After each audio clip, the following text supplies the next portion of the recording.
Alors, bonjour à tous et bienvenue dans cette présentation cas pratique. Tout d'abord, bonne reprise à tous. Je pense qu'on a tous plus ou moins repris.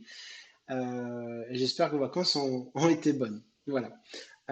Du coup, aujourd'hui, je vous présente en fait un cas pratique sur la gestion commerciale Sedge et comment gérer le service après-vente depuis la gestion commerciale, le tout connecté sur des téléphones portables ou des tablettes avec les applications de Microsoft Power Apps. Voilà, ça permet de faire un lien entre toutes les applications, entre la gestion commerciale sensée et les nouvelles fonctionnalités de Flow de Microsoft. Voilà. Donc, le client souhaitait en fait pouvoir gérer dans sa gestion commerciale ses bonnes interventions. Pour cela, nous nous appuyons sur les documents internes et dans les documents internes, nous avons créé en fait un type de document bonne intervention. Comme ça, le client peut y mettre son client final, la date de demande, la date de réalisation souhaitée, une petite référence pour les informations, savoir qui ou quel représentant peut être en charge de la demande. Et ensuite, ce qu'il souhaitait, c'était que ces éléments-là remontent dans une application mobile afin que ces techniciens puissent saisir sur le terrain. Donc pour ça, ce que nous avons fait, c'est que nous avons développé en fait une application sur Power Apps. Donc voilà, c'est une application qui est du coup orientée mobile et tablette avec différentes fonctionnalités comme la recherche, l'ajout d'interventions, ainsi de suite. Quelque chose de, on va dire, de classique qui permet de retrouver différents éléments, d'accord, comme la date le numéro du client, pardon, la date de la demande, la référence qu'on avait tout à l'heure, la date d'intervention souhaitée, et de pouvoir y insérer un commentaire en fonction de ce que l'on va faire. Je vais fermer ça pour l'instant.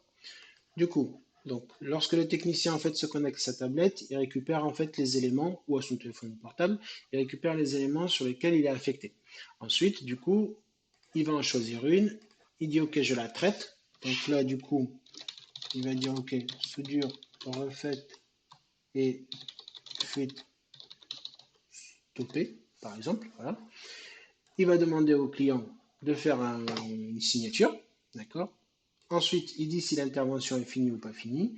Et puis, une fois qu'il a mis tous ces éléments, il sauvegarde. D'accord. Donc là, du coup, l'intervention est en train de se synchroniser avec la gestion commerciale Sedge. Donc, si l'on revient sur la gestion commerciale, ici, voilà, on peut voir qu'en fait, le bon d'intervention a changé de statut en passant à valider. D'accord. Que au niveau de la ligne de la référence article, pardon, on y a associé un texte complémentaire qui nous permet de dire, OK, quelle est l'action qui a été faite par le technicien et en plus le temps qui a y passé. Ça permet derrière aux ADV de pouvoir transformer ce bon d'intervention en facture, si c'est à facturer ou pas. Voilà. Donc voilà un exemple simple de comment connecter la gestion commerciale sensée, Sedge, avec les applications en fait de Power Apps et de pouvoir en fait voilà, créer des interfaces de saisie rapidement afin de permettre aux clients de pouvoir gérer ces différentes demandes qui ne peuvent pas être mises en fait en place dans la gestion commerciale sensée en standard. Voilà, c'était la présentation cas pratique pour Sage sans gestion commerciale et Flow de Microsoft. Je vous souhaite une bonne fin de journée à tous et bonne reprise. Merci.